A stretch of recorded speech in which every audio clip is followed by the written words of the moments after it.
Halo semuanya, balik lagi di Mereka Yang Tak Terlihat. Podcast yang ngobrolin tentang hal-hal aneh, tapi bisa kejadian. Pada malam ini, gue gak sendirian. Gue ditemani sama teman gue yang katanya dia mengalami hal-hal aneh dan itu kebawa mimpi sampai sekarang. Ya, kita sambut aja langsung Mas Sadin. Gimana, Mas? Ya, kenalin, nama gue Adin. Di sini gue bakal ceritain pengalaman horor gue. Tepatnya di tahun 2017 ketika gue sekeluarga pindah ke Bandung. Berarti langsung aja ya. Oke, langsung aja Din. Jadi ini kejadiannya kan waktu lo pindah rumah ya? Iya, pindah rumah. Nah, coba jelasin apa yang terjadi, siapa tahu penonton mau pada tahu kan. Oke, boleh. Jadi itu tuh di tahun 2017. Jadi keluarga gue ada kendala ekonomi gitu, yang memutuskan harus pindah rumah. Sebenarnya gue udah rada curiga gitu sih. Kenapa curiga? Karena ini rumah tuh dibeli dengan harga murah, tapi besar rumahnya, tingkat 2. Cuman bangunannya kayak bangunan-bangunan Belanda kuno gitu. Nah, di situ gue curiga sih. Kenapa orang tuh jual murah? Mungkin kayak ada sesuatu nih. Cuma kan karena gue orangnya positif aja, ya udah. Akhirnya singkat cerita kita udah pindah nih ke rumahnya. Sampai rumah kan biasalah beberes kayak orang pindahan. Beres, terus kita ngobrol-ngobrol santai. Sampai jam 8 malam tuh kita mau makan malam, ceritanya jam 8 malam. Kita makan malam lah, biasa ngobrol juga. Selesai jam 12 malam. Nah, ketika mau beberes buat mau istirahat, dari lantai 2 tuh ada barang yang kelempar gitu, suara kencang banget. Kayak lu lagi ngelempar barang terus jatuh ke lantai gitu, suara dar gitu. Nah, itu semua orang terdiam gitu kan. Ini siapa nih? Pada nuduh-nuduh. Kan sementara teman-teman anggota keluarga tuh pada di bawah pada makannya. Nah, dipertanyakan yang di atas siapa? Terus akhirnya gue ngecek kan ke atas, ngecek ternyata emang iya ada barang yang jatuh. Itu vas bunga, cuma dia nggak ada bunganya, cuma kayak vasnya doang gitu, kayak kaca gitu, jatuh berserakan. Yaudah gue beresin, terus gue ceritain apa deh yang jatuh. Vas bunga. Oh, vas bunga, ya udah nggak apa-apa. Udah istirahat dah kita semua istirahat. Nah, di malam itu tuh pas gue mau tidur kan, ini tuh hari pertama gue pindah ya. Hari pertama gue pindah tuh gue mau bobo, ada suara teriakan di kuping gue. Itu tuh bukan teriakan di ruangan gitu loh, itu terdengar di kuping gue kenceng banget kan, suara cewek kayak teriak. Bukan kayak teriakan dari luar. Bukan, itu kayak di kuping gue kayak teriak, kenceng banget cewek. Gue kaget, langsung bangun kan. Wah, astagfirullahaladzim gitu kan, istighfar. Siapa ini? Terus gue ya udahlah, cuek, karena gue orangnya rada berani ya dikit sama nggak percaya hal-hal gitu. Ya udah gue lanjut bobo. Nah, gue bobo bangun. Nah, pas bangun ini biasalah kita jalan aktivitas masing-masing kan. Ada yang kerja, ada yang ini. Nah, kita tuh udah janjian sekeluarga untuk malamnya itu ngadain syukuran buat rumah baru, kayak tahlilan gitu kan. Syukuran lah kita ngajak tetangga-tetangga situ kan, biar kenal sama keluarga gua. Kita syukuran biasa, tahlilan biasa, ngaji, berdoa. Nah, pas lagi berdoa, tiba-tiba tuh listrik rumah gua mati. Serius? Iya. Wah. Jadi lampu cetas mati semua. Kan semua tuh? Iya kan, jadi kan kalau tahlilan tuh harus pakai mic ya, speaker biar kedengaran. Itu mati semua.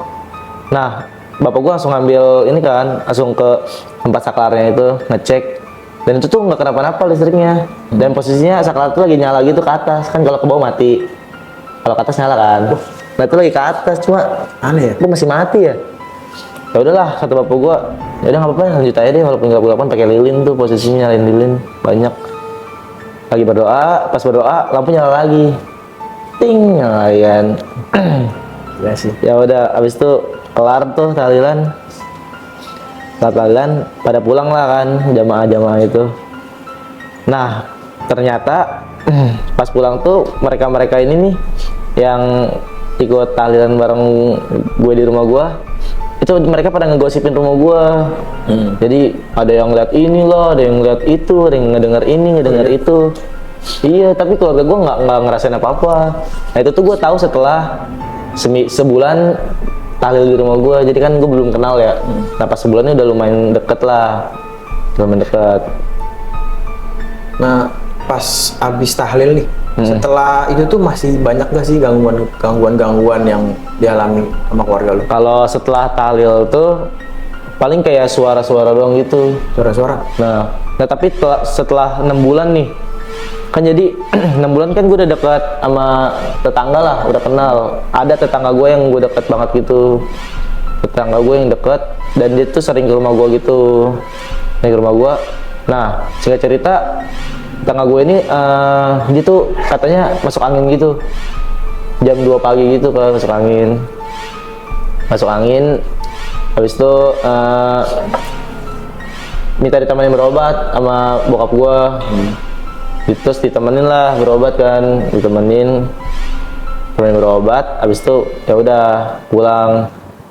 Jadi kan setelah banyak kejadian nih yang menimpa keluarga lu, kayak kejadian-kejadian mistis lah istilahnya, lu masih tetap ingin stay di rumah itu? Kalau dibilang ingin stay, ya mau nggak mau sih. Kan itu kan rumah satu-satunya ya. Ya mau nggak mau harus tetap stay, walaupun gangguannya sekarang makin parah. Ini masih baru banget. Jadi gue baru balik gawe jam 8 kan, sampai rumah jam 8. Nah gue mau ke dapur nih, mau ngambil minum kan haus ya, ambil minum. Nah nyokap gue manggil dari bawah, "Des, sini ke bawah," katanya. Terus gue ke bawah. Pas gue nyamperin dia, emang dia ada sih di ruang tamu lagi duduk nonton TV kan. Pas gue ke bawah, pas gue nyamperin dia, ternyata ada yang manggil gue lagi dari atas. Jadi gue udah turun tangga nih. Nah di atas ada yang manggil tuh nyokap gue. Nah yang di bawah?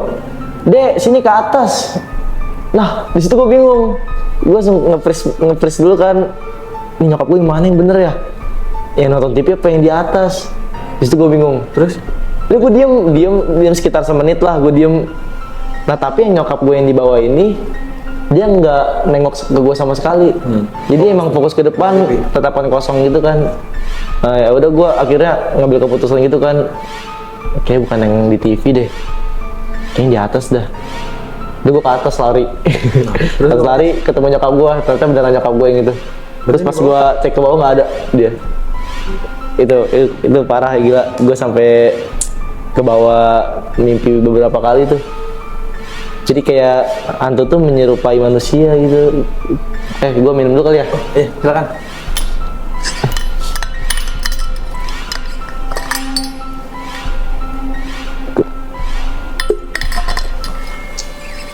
Gua lanjut ya. Tadi kan kata lu di belakang kita ngobrol-ngobrol, kata lu pernah kejadian tuh apa pas lu tidur kedengaran hela nafas gitu. Itu kejadian gimana tuh? Ya jadi gue kalau ingat kejadian itu membekas lah di gue, karena ini mengganggu kehidupan gue kan, lagi waktu istirahat. Jadi sebelum kejadian tuh gue kalau tidur lampu kamar tuh selalu mati. Nah pada suatu hari tuh awal mulanya gue lagi tidur dengan lampu mati, tiba-tiba kuping gue tuh ada yang bisikin gitu loh. Itu bisikinnya macem-macem lah, entah gue disuruh ini, suruh itu, entah itu gue suruh ngebunuh ini, ngebunuh itu. Oh iya? Iya.